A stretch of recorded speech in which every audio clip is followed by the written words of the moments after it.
Hello કલેજાઓ, કેમ છો? હું સંજય આહિર અને અત્યારે હું તમને અમદાવાદના એક એવા બિઝનેસમેન સાથે મુલાકાત કરાવડાવવાનો છું.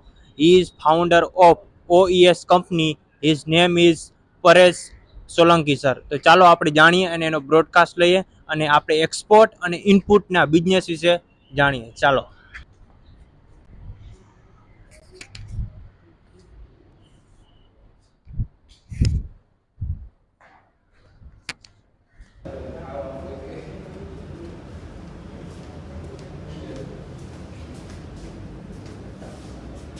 कि प्रोडक्ट सिलेक्शन की डील कैसे करोगे फॉरेन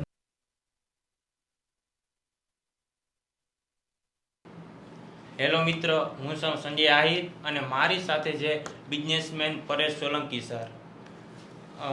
એનો બિઝનેસ છે એક્સપોર્ટ અને ઇમ્પોર્ટ કરવાનો. તો ચાલો આપણે જાણીએ એની જર્ની ક્યાંથી ચાલુ થઈ અને સ્ટ્રગલ કઈ રીતના એને કર્યું.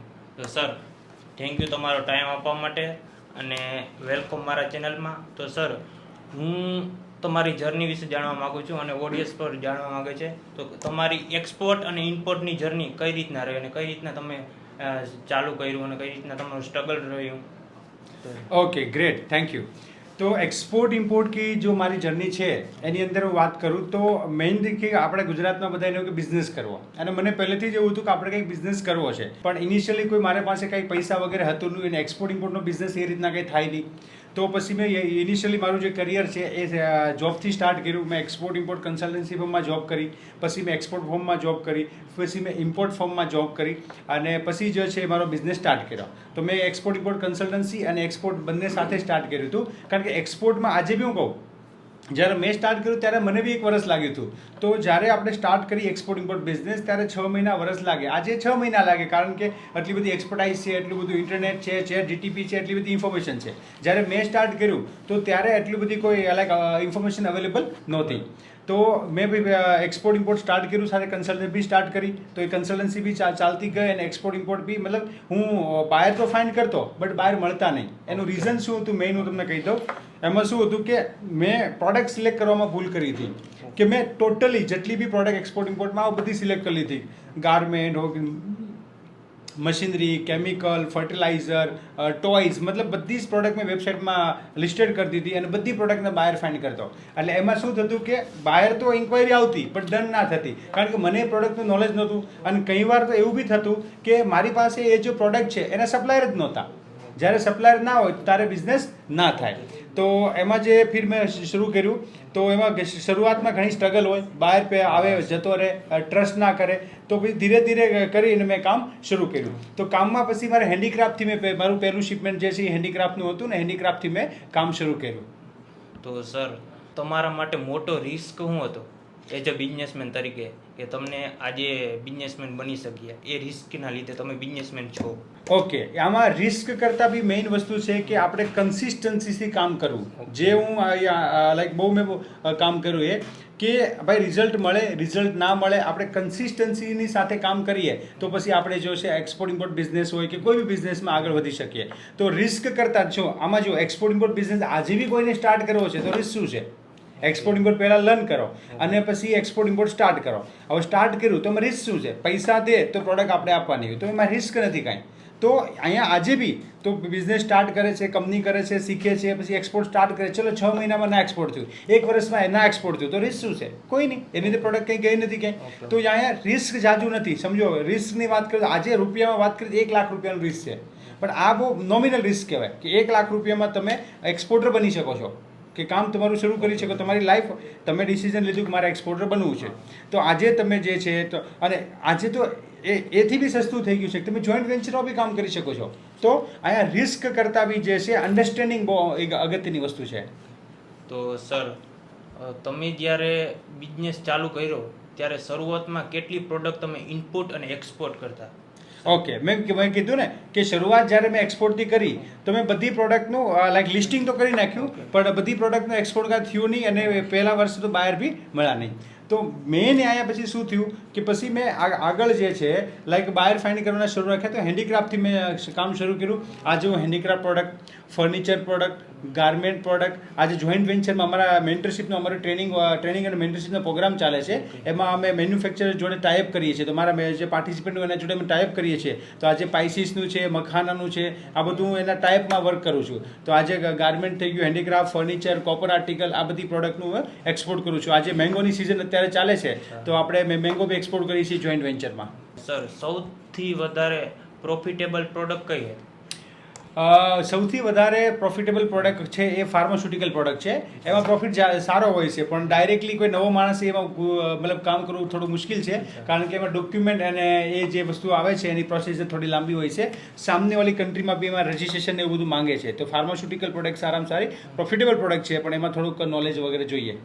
સર અટાણા આ ઓડિયન્સ છે બરાબર, એને અત્યારે બિઝનેસ કરવો હોય ઇમ્પોર્ટ એક્સપોર્ટનો, તો મિનિમમ એની પાસે કેટલા રૂપિયા હોવા જોઈએ જે એનાથી સ્ટાર્ટ કરી શકે? ઓકે, તો અહીંયા એક્સપોર્ટ ઇમ્પોર્ટ બિઝનેસ સ્ટાર્ટ કરવો છે તો લાઈક 50,000 થી 1 લાખ રૂપિયામાં સ્ટાર્ટ થઈ શકે છે. કારણ કે અહીંયા એક્સપોર્ટ ઇમ્પોર્ટ સ્ટાર્ટ કરવા માટે કંપની બનાવવાની, આઈસી, RCM છે, GST લેવાનું, ફૂડ એક્સપોર્ટ કોઈ તો ફસાય તો એ 50-60,000માં એનો લાઈક બિઝનેસ સેટઅપ થઈ જાય, અને પછી માર્કેટિંગ કરી અને કામ શરૂ કરી શકે છે. અને એડવાન્સમાં એ પૈસા લે તો એને કોઈ બીજું ઇન્વેસ્ટમેન્ટ લાગતું નથી, એટલે કામ થઈ શકે. મતલબ 1 લાખથી કોઈ બી પર્સન જો હે લાઈક બિઝનેસ સ્ટાર્ટ કરી શકે છે. તો સર અત્યારે કોઈને નવો આ એક્સપોર્ટ ઇમ્પોર્ટનો બિઝનેસ ચાલુ કરવો હોય તો એ કઈ રીતના ઝીરોથી સ્ટાર્ટ કરી શકે? ઓકે, તો કોઈ બી પર્સન નવો છે અને એક્સપોર્ટ ઇમ્પોર્ટ બિઝનેસ સ્ટાર્ટ કરવો છે તો હું એને 7 સ્ટેપની ફોર્મ્યુલા આપી શકું છું કે કઈ રીતના તમે આખો બિઝનેસ સ્ટાર્ટ કરી શકો છો. તો અહીંયા 7 સ્ટેપ છે, એનું ડિટેલમાં બી સમજાવ્યું, જેથી કોઈ નવો માણસ છે એક્સપોર્ટ ઇમ્પોર્ટ કરવા માંગે છે તો એ કામ કરી શકે છે. તો સૌથી પહેલું જે છે એ છે બિઝનેસ સેટઅપ.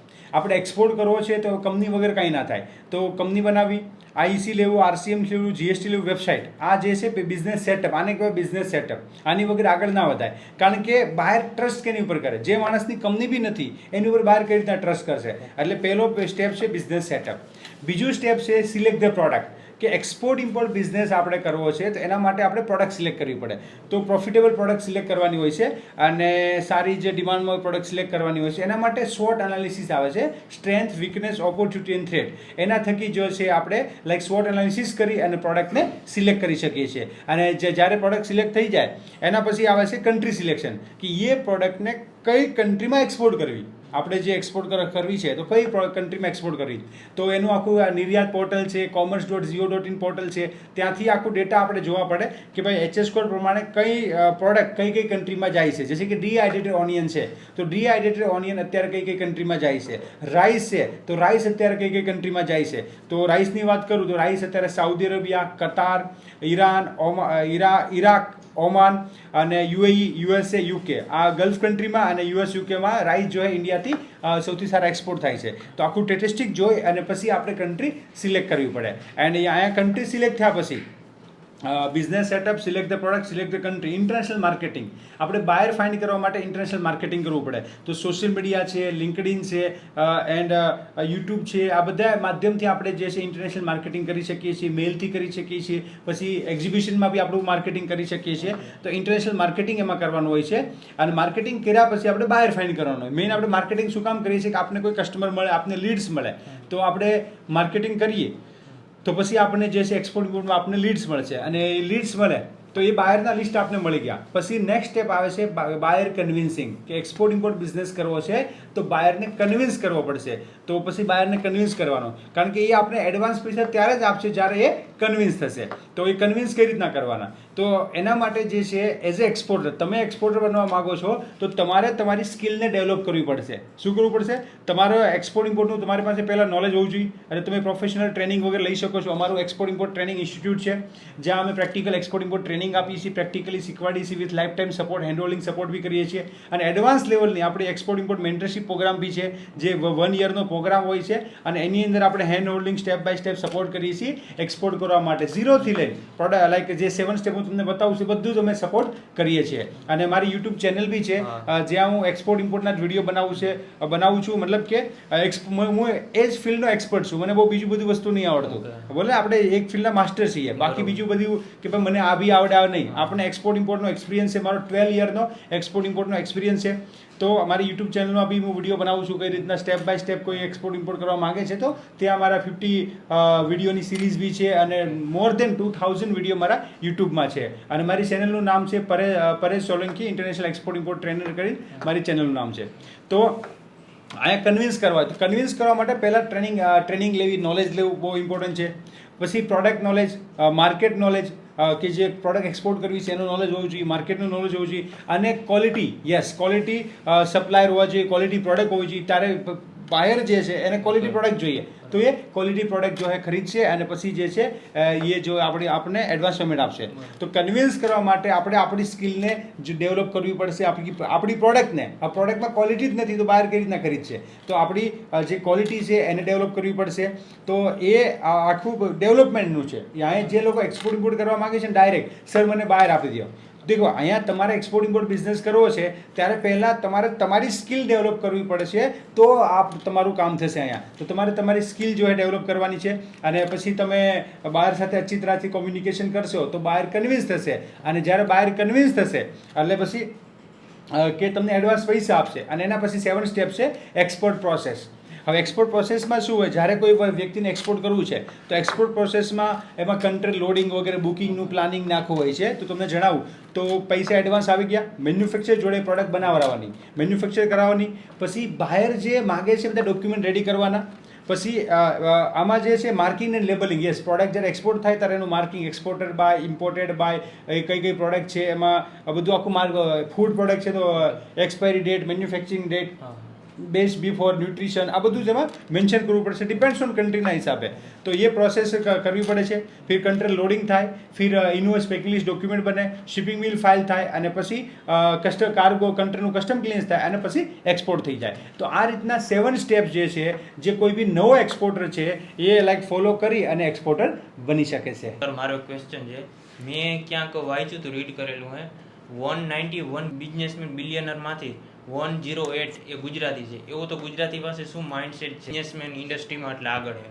ઓકે, ગુજરાતમાં જે બિઝનેસ થાય છે એનું રીઝન છે કે અહીંયા લોકો જે છે કામ કરવા માગે છે અને કોમ્પિટિશન બી છે કે અહીંયા જે છે કે બાજુવાળો મોટી ગાડી લાવે તો મારે બી લાવી છે. હવે એમદામ તો નહીં આવી જાય એટલે બિઝનેસ કરવો પડશે, કામ કરવું પડશે. તો હેલ્ધી કોમ્પિટિશન છે અને લોકોનો માઇન્ડસેટ છે અને લોકો આગળ વધવા માગે છે, કમાવા માગે છે અને મેઇન હાર્ડવર્કિંગ છે. જેટલું હાર્ડવર્ક કરીશું એટલું આપણે અહીંયા કામ કરી શકશું, એટલું કમાઈ શકશું. એટલે જે હાર્ડવર્ક કરે, ડિસિપ્લિન, આપણે જે છે, મેં તમને એક્ઝામ્પલ આપું, હું દિલ્હી ગયો હતો અને ત્યાંથી અમે કોઈ એક ફેક્ટરી વિઝિટ કરવા માટે ગયા હતા. તો રસ્તામાં અમે હોટલમાં રોકાણા તો હવે ત્યાં પીને 2 લોકો ઝઘડા કરવા માંડ્યા આમદામ.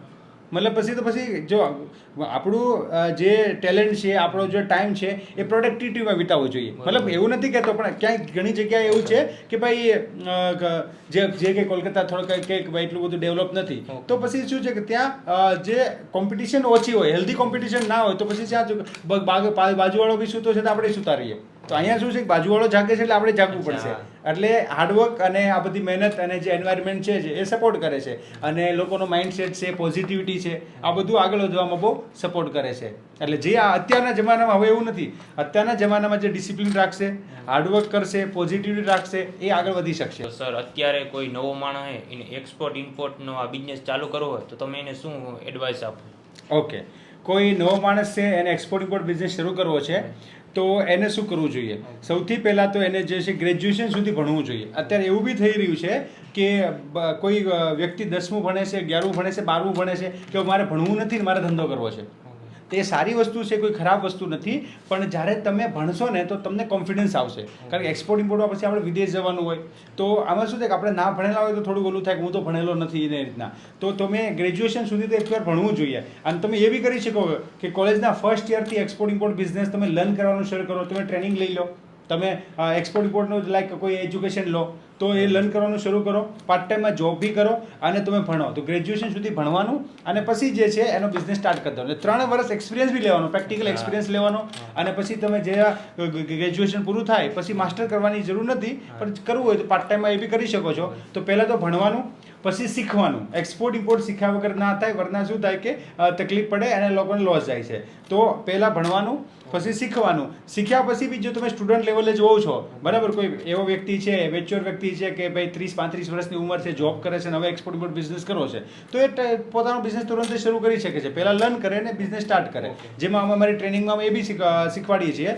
કે કઈ રીતના બિઝનેસ સ્ટાર્ટ કરવો, અને કોઈ જોબમાંથી બિઝનેસ કરવા માંગે છે તો એ કઈ રીતના કરવો એ બી અમે શીખવાડીએ છીએ અહીંયા. કોઈ સ્ટુડન્ટ છે તો એ કઈ રીતના જોઈન્ટ વેન્ચરમાં, સ્ટુડન્ટ માટે બેસ્ટ છે જોઈન્ટ વેન્ચર. જોઈન્ટ વેન્ચરમાં શું હોય કે કોઈ સ્ટુડન્ટ છે, હવે કોલેજ કરે છે, તો એની પાસે ડોક્યુમેન્ટ એવું તો ના હોય, તો એમાં શું થઈ શકે જોઈન્ટ વેન્ચરમાં કે મેન્યુફેક્ચર સાથે ટાઈઅપ કરી અને એક્સપોર્ટ કરી શકે છે, તો એને જોઈન્ટ વેન્ચર કહેવાય. તો એમાં સ્ટુડન્ટના કોઈ ડોક્યુમેન્ટ ના લાગે. ઇવન કોઈ હાઉસવાઈફ છે, ઘરેથી છે, તો ઘરેથી બી જોઈન્ટ વેન્ચરમાં કામ કરી શકે છે. તો પહેલાં એક્સપોર્ટ ઇમ્પોર્ટ લર્ન કરવાનું, ઇનિશિયલી જોઈન્ટ વેન્ચરમાં કામ શરૂ કરવાનું, એકવાર સક્સેસફુલ થઈ જાય, 1 સાલ 2 સાલનો 1-2 વર્ષનો એક્સપિરિયન્સ થઈ જાય, અને પછી પોતાનો બિઝનેસ બી શરૂ કરી શકે છે. એટલે તમે જે છે પહેલાં લર્ન કરો, પછી પોતાનો બિઝનેસ શરૂ કરો સ્ટેપ બાય સ્ટેપ. અને સ્ટુડન્ટ છો તો પહેલાં એ જોબમાં એક્સપિરિયન્સ બી થોડો લઈ શકો છો અને પછી આગળ વધી શકો છો.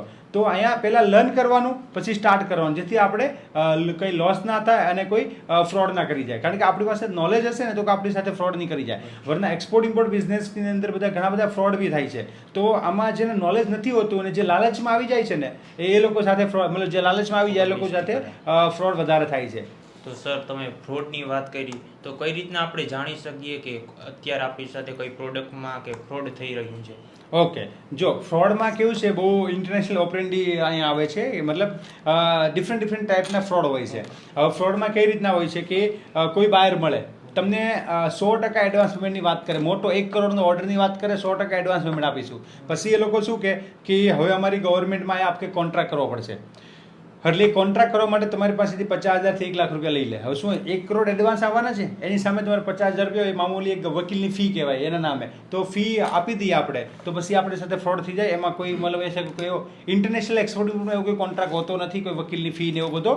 અને એક તો એ બી ધ્યાન રાખવાનું કે જ્યારે બાયર સામેથી તમારી પાસે પૈસા માગે કે આ ફી ભરવાની છે, આ ફી ભરવાની છે, કે આવું છે, ત્યારે મોસ્ટલી ફ્રોડ હોય છે. તો એક તો આવા કોઈ કોન્ટ્રાક્ટ કરવાની વાત કરે, આઈસીસી મોટો કોન્ટ્રાક્ટ આપે કે ભાઈ આપણે ઇન્ટરનેશનલ ટેન્ડરની વાતો કરે અને બધી મોટી વાતો કરે, તે ધ્યાન રાખવાનું કે આ જે છે પાર્ટી ફ્રોડ હોઈ શકે છે. પછી કોઈ તમારી પાસે ટ્રસ્ટ સર્ટિફિકેટ માંગે, તો ટ્રસ્ટ સર્ટિફિકેટ જેવું કંઈ આવતું નથી. એ એવું કંઈ ન હોય કે ભાઈ કોઈનું ટ્રસ્ટ સર્ટિફિકેટ એવું ના હોય, તો એ બાયર ફ્રોડ હોય છે. પછી પેમેન્ટ લિંક, ઘણીવાર શું છે કે બાયર ફ્રોડ હોય ને, જેમ કે હું પેમેન્ટ લિંકથી પેમેન્ટ કરી, પેમેન્ટ લિંક ના હોય, બેંક ટુ બેંક જ ટ્રાન્સફર કરવાનું હોય. તો પેમેન્ટ લિંક જ્યારે હોય એવું માંગે ત્યારે ફ્રોડ હોય છે. વરના શું થાય કે 1 કરોડનો ઓર્ડર આપે, બાયર જે છે એ 1 કરોડનો હું ક્યારેક ઓર્ડર આપે. હવે એવું કહે છે કે મારું પેમેન્ટ છે ને હું પેમેન્ટ લિંકથી કરી. તમે ગૂગલ કરો, બેંકમાં જાઓ કે પેમેન્ટ લિંક જોઈએ છે, પણ કોઈ કે પેમેન્ટ લિંક આપતું નથી, એવું કંઈ હોતું નથી. મતલબ પછી શું થાય, કોઈનો ફોન આવે કે અમે payment link, payment gateway provide કરીએ છીએ, અને પછી તમને કે 50,000 રૂપિયા લાગશે. એટલે માણસ 50,000 રૂપિયા આપી દે અને એવી લિંક, કોઈ ખોટી ફરજી લિંક લઈ લે અને પછી બાયરને આપે. તો બાયર પાછું શું કહે કે નહીં, હવે તમારે ટ્રસ્ટ સર્ટિફિકેટ આપવું પડશે. એટલે એમ કરીને 50,000, લાખ રૂપિયા, 2 લાખ રૂપિયા એક્સપોર્ટર પાસેથી એ લોકો લૂંટી લે. તો એક્સપોર્ટમાં આ રીતના ફ્રોડ થાય છે. તો આમાં એટલે આવું કોઈ આવે આપણા ધ્યાનમાં આવે, તમારા ધ્યાનમાં, તો આપણે તમારે ધ્યાન રાખવાનું. આવું જો છે એટલે કે આ બધું ફ્રોડ હોય છે. પેમેન્ટ લિંકની વાત આવે, કોન્ટ્રાક્ટની વાત આવે, ટ્રસ્ટ સર્ટિફિકેટની વાત આવે, તો આ બધું ઇન્ટરનેશનલ બિઝનેસમાં જે છે ફ્રોડની નિશાની છે. અને બીજું, ફ્રોડ ના થાય એના માટે આપણે શું કરવાનું કે આપણે સેફ પેમેન્ટ ટર્મમાં કામ કરવાનું. એટલે જો કહું છું, નોલેજ હોય તો ફ્રોડ ના થાય. મારી પાસે કોઈ મને આવે મોટી વાતો કરે તો મને ખબર જ હોય કે આ ભાઈ બધું ગુજરાતીમાં કહે ને ફેંકે છે, બરાબર છે, બધી ફેંકવાવાળા બાયર હોય છે. પણ એમાં શું થાય, જેને લાલચ હોય કે સર 1 કરોડનો ઓર્ડર, 2 કરોડનો ઓર્ડર, 5 કરોડનો ઓર્ડર, કે બડા કે રાતોરાત આમાં મને. અને બીજું, એક્સપોર્ટમાં પ્રોફિટ બી તમને વધારે દેખાય કે આમાં 50% પ્રોફિટ મળે છે, તો એ બી ધ્યાન રાખવાનું. મોટો ઓર્ડર ને વધારે પ્રોફિટ, સમજો કોઈ નાની વસ્તુ હોય, તમે ઈ કોમર્સ કરો તો વધારે પ્રોફિટ હોય, એમાં કોઈ મોટી વસ્તુ નથી. પણ આ તો મોટો ઓર્ડર અને પ્રોફિટ બી મોટો, તો પછી આમાં આ રીતના ફ્રોડ હોય છે. તો આ રીતના એક્સપોર્ટ ઇમ્પોર્ટમાં ફ્રોડ થાય છે. તો એઝ એ એક્સપોર્ટર તમારે ધ્યાન રાખવાનું છે કે as a Bing Indian, Bing Gujarati, આપણી સાથે ફ્રોડ ના થાય. એઝ અ બિઝનેસમેન તરીકે તમે આજની જેનજી જનરેશનને તમે શું એડવાઇસ આપવા માંગો છો કે બિઝનેસ આગળ, આ તમારો બિઝનેસ, આ ઇમ્પોર્ટ એક્સપોર્ટ કોઈ બી બિઝનેસમાં આગળ કન્સિસ્ટન્સીથી કરી શકે? ઓકે, તો કોઈ બી જેનજી લોકો અત્યારે બહુ સારા લોકો છે, બહુ સ્માર્ટ લોકો છે, અને બહુ સારું કામ બી કરી રહ્યા છે, એમાં કોઈ પ્રોબ્લેમ નથી. અને આ લોકો સ્માર્ટ લોકો છે. આપણે શું હતું, પહેલાં આપણને એવું લાગતું હતું કે ભાઈ આપણે તો કંઈક હાલીને જઈને બધું કરીએ ને તો જ બકે એમ. એટલે આ લોકો સ્માર્ટ છે. બસ આ મેઇન છે કે આને કન્સિસ્ટન્સીથી કામ કરવું પડશે, હાર્ડવર્ક કરવું પડશે. એમાં કોઈ શોર્ટકટ નથી. જે શોર્ટકટ ગોતતા હોય તો એના માટે અહીંયા કોઈ શોર્ટકટ છે નહીં. તો જે જૂના પ્રિન્સિપાલ છે એને ફોલો કરવાના, હાર્ડવર્કના પ્રિન્સિપાલ છે કે જે બીજા પ્રિન્સિપાલ છે, ડિસિપ્લિનના પ્રિન્સિપાલ છે એને ફોલો કરો, હેલ્થના પ્રિન્સિપાલ છે. તો આ બધી વસ્તુને ફોલો કરીને આગળ વધશે, સ્ટાર્ટઅપ કરશે. યસ, નવી વસ્તુ છે, જેનજી સ્ટાર્ટઅપ કરે છે નવા પણ એક રિયલ પ્રોબ્લેમ સોલ્વ કરે. સ્ટાર્ટઅપ કંઈ એવું ના હોય કે ભાઈ ટાઈમપાસ વાળું સ્ટાર્ટઅપ કે કોઈ પ્રોબ્લેમ સોલ્વ ના થતા હોય, સ્ટાર્ટઅપ ઊભું થાય પાછું બેસી જાય. તો રિયલ સ્ટાર્ટઅપ જે છે એ કરી શકે છે, રિયલ બિઝનેસ કરી શકે છે અને આખું કામ કરી શકે છે. તો ડિસિપ્લિનથી કામ કરે તો કોઈ પ્રોબ્લેમ અહીંયા આપે નથી. તો સર તમે આ એક્સપોર્ટ ને ઇમ્પોર્ટ આ લોકોને શીખવાડો તો કઈ રીતના તમે શીખવાડો?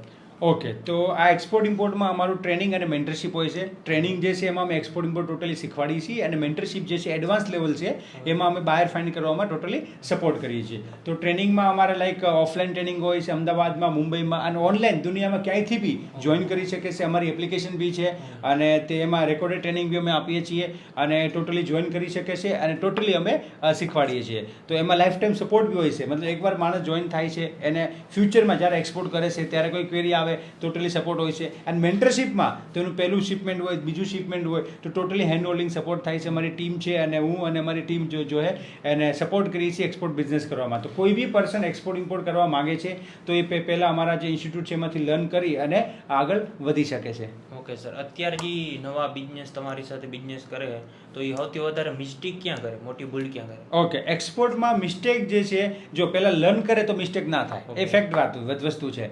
કારણ કે પછી તો કંઈક ભૂલ કરે, કંઈક પેકિંગમાં ભૂલ કરી નાખી તો એ અલગ વસ્તુ છે. ટેકનિકલી કંઈ ભૂલ થાય તો અલગ વસ્તુ છે.